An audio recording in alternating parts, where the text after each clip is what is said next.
If you played Halo Infinite, you likely got to try the grapple and the repulsor, but very few of us got to try or even see this brand new thruster. So today I'm going to react to this new equipment and share my thoughts. But first, let's just see it in action. I got it too. Thruster. Check it out.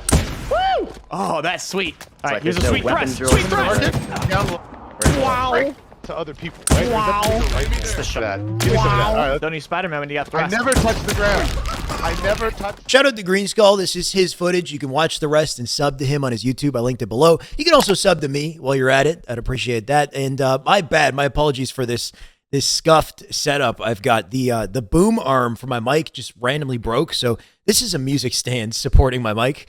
What is it? Desperate times call for desperate measures. That's my situation. Just some context here also. As far as I'm aware, the thrust was not intended to be in this build of the game. You couldn't access it in training, but if you got lucky in social, there's a chance that you could land on a map, not only with this thrust, but with entirely new weapons as well, and I'll touch on that also. First of all, I'm pretty damn happy to see that the thrust is just back in Halo in some way. Of course, it was a default ability in Halo 5, but here it's a pickup. This spawn location is kind of interesting though, because this location is right next to your starting spawn, and I believe there's one on the other side as well. So just based off these settings, both teams will have access to one thrust at the start of the game, and depending on how quickly that thrust respawns, right, because the grapple we see respawning pretty often throughout the game, you can very safely come back and collect another thrust throughout the game with these settings as well, because it's not in a super exposed area. So pretty interesting to see. Let's see him actually pick it up. You get 3 uses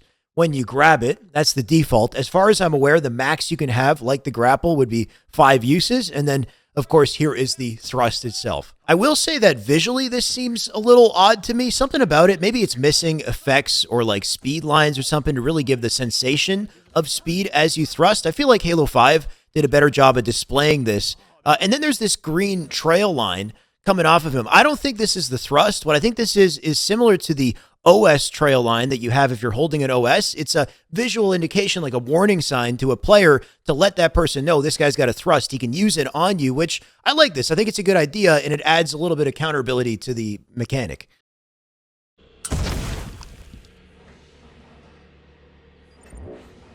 What's interesting about this thrust, though, is just the speed that you move when you hit it. It feels like you accelerate very fast off the button press, faster than Halo 5. Like, you can really take a sharp kind of directional change, at least in this case, just to jump forward. But then the momentum seems to taper off very quickly. There's like a sharp drop off in momentum at the end of the thrust. Whereas in Halo 5, I feel like once you thrusted, that momentum kind of carried forward and lasted longer, and you could use it to propel yourself farther on the map. The sensation I get looking at this thrust is that they want it to be a very sharp change in direction and speed, but then a quick cutoff so you're not launching around the map with it, which I think makes sense because it helps ensure that the thrust is used more for movement outplays and not for very fast map traversal like we saw with Halo 5, and that was often criticized as well. I noticed that you seem to hold altitude a little longer when you thrust also. Like in a situation like this where he thrusts forward, he's maintaining his altitude in the air for a longer period of time. In Halo 5, if you're dropping and you thrust,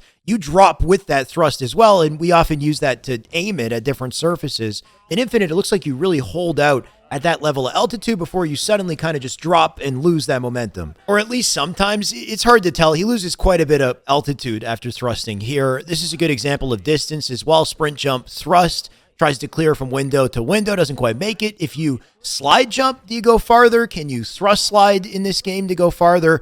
All stuff to test. Not sure how I feel about the distance of it as well. Certain situations like walking forward, thrusting, that's a pretty good distance that he got off the thrust here, just from walking, not sprinting and thrusting, but then thrusting backwards afterwards, he doesn't go very far here at all. At least it doesn't look like he goes very far.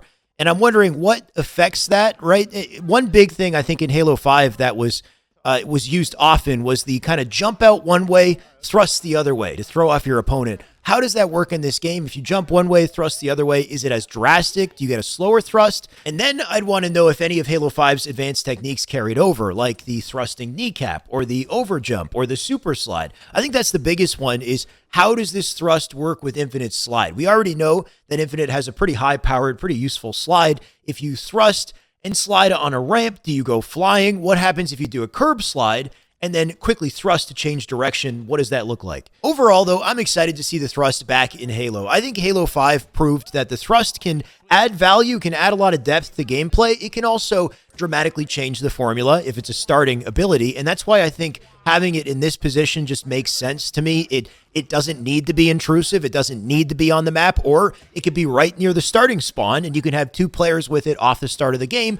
How does that change the game? How does that change the dynamic in gameplay? I think it mixes things up and it adds a lot of depth for us to explore and enjoy, especially for esports. Like, esports could start without the thrust. It could start down the line. Let's say season 3, you could have thrust starts, right? You could have 3 uses of thrust per spawn, let's say, for example, and that might change gameplay. That might change the meta.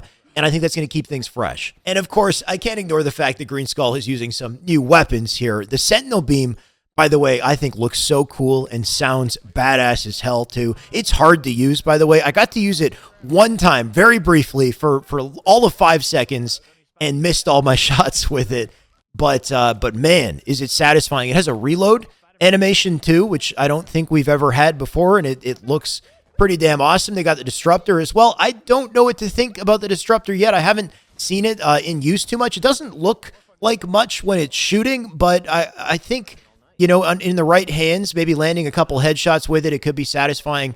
This gun, though, the Cinder Shot, I am a huge fan of. If you guys haven't seen this yet, it shoots like a plasma caster round that bounces, that banks off the wall, but the beauty of it is if you scope, you can control that explosive and guide it through the air, which I think is so freaking smart at a 343.